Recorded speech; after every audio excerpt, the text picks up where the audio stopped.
ഇന്ന് നമ്മൾ കാണിക്കുന്ന ഈ ഒരു ചെടി ഹൈഡ്രാഞ്ചിയ ഫാമിലിയിൽ പെടുന്ന ഒരു ചെടീന് കണ്ടു കഴിഞ്ഞാൽ ഒറ്റ നോട്ടത്തിൽ ഹൈഡ്രാഞ്ചി എന്ന് തോന്നുള്ളൂ. ഇത് ഹൈഡ്രാഞ്ചി അല്ല കേട്ടാ. ഇതിനെ ചൈനീസ് സ്നോബോൾ എന്ന് പറയും, സ്മൂത്ത് ഹൈഡ്രാഞ്ചിയ എന്നറിയും, അതേപോലെ സീ ബോൾഡ് എന്നറിയും. ഒരുപാട് പേരിൽ ഇത് അറിയപ്പെടും. ഈ ചെടിയുടെ പ്രത്യേകത എന്താണെന്ന് വെച്ചാൽ 6 അടി തൊട്ട് 10 അടി വരെ വളരുന്ന ഒരു ചെടീന് ഒരു കുറ്റി മരമായിട്ട് വളർന്ന് ഇതേപോലെ നിറയെ പൂത്ത് നിൽക്കും, ബൊക്ക പോലെ. ഹൈഡ്രാഞ്ചി ആണെങ്കിൽ 3 അടി തൊട്ട് 5 അടി വരെ, ഏകദേശം 5 അടി അതുവരെ ഉയരത്തിൽ വളരുള്ളൂ. അത് കഴിഞ്ഞാൽ പിന്നെ ഹൈഡ്രാഞ്ചിയുടെ കമ്പുകളൊക്കെ സൈഡിലേക്ക് ഇനി വളരാം. പൂക്കളായാലും ഹൈഡ്രാഞ്ചിയുടെ പൂക്കൾ കുറച്ച് കട്ടിയുണ്ട്, ഇലയ്ക്കും നല്ല കട്ടിയുണ്ട്. ഈ സ്നോബോൾ എന്ന് പറയുന്ന ഈ ഒരു ചെടിക്ക് ചൈനീസ് സ്നോബോൾ കേട്ടാ. ഇതിന് ഇലകളൊക്കെ ഭയങ്കര കനം കുറവാണ്. നമ്മൾ തൊട്ട് നോക്കിക്കഴിഞ്ഞാൽ പൂക്കളും അതാ ഹൈഡ്രാഞ്ചി പൂക്കളെക്കാളും ഭയങ്കര സോഫ്റ്റും കനം കുറവുമാണ്.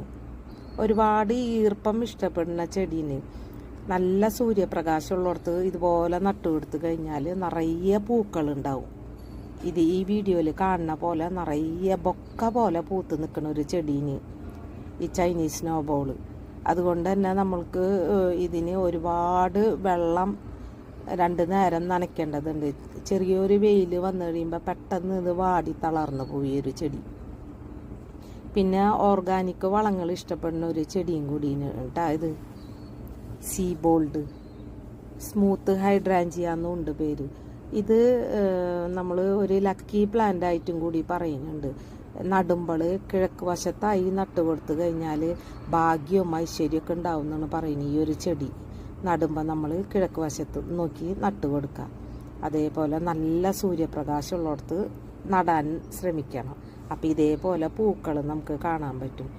പിന്നെ ഇത് 2-3 കളറിലാണ് ഞാൻ കണ്ടത്. ഒന്ന് നല്ല പേപ്പർ വൈറ്റ് കളറും, ഒന്ന് ബട്ടറിൻ്റെ കളറും, ഒരു ക്രീം ഷെയ്ഡും, പിന്നെ ഒരു പിങ്ക്. അങ്ങനെ 2-3 കളറിൽ കണ്ടു ഈ ഒരു ചെടി. നമ്മുടെ ഹൈഡ്രാഞ്ചി ആണെങ്കിൽ ഒരുപാട് കളറിൽ നമുക്ക് കാണാൻ പറ്റും. ഇപ്പം തായ്ലൻഡിൽ നിന്ന് ഇന്തോനേഷ്യയിൽ നിന്നൊക്കെ ഇമ്പോർട്ട് ചെയ്യുന്ന ചെടികളായതുകൊണ്ട് നമ്മുടെ നാട്ടിൽ ഹൈഡ്രാഞ്ചി എത്ര കളറിലാണ് കാണാൻ പറ്റുക. പണ്ടൊക്കെ നമ്മൾ ആകെ ഒരു നീലയും വയലറ്റും മാത്രമാണ് ഹൈഡ്രാഞ്ചി പൂക്കൾ കണ്ടിരുന്നത്. ഇപ്പോൾ ഹൈഡ്രാഞ്ചി പൂക്കളുടെ കളറ് എത്രയുണ്ടെന്ന് നമുക്ക് ഊഹിക്കാൻ പറ്റില്ല. അത്രയ്ക്കധികം കളറാണ് നാട്ടിലേക്ക് വരുന്നത് തായ്ലൻഡിൽ നിന്നൊക്കെ. ഈ ഒരു ചെടി നമ്മൾ ഒരു ഏരിയ മുഴുവൻ ഇതേപോലെ നട്ട് കൊടുത്തു കഴിഞ്ഞാൽ കാണാൻ ഭയങ്കര ഭംഗിയാണ് കേട്ടാ. ഇത് വേരുമെന്ന് ഒരുപാട് പൊട്ടിമുളച്ച് വരും, ഇതേപോലെ ബുഷിയായി നിൽക്കും.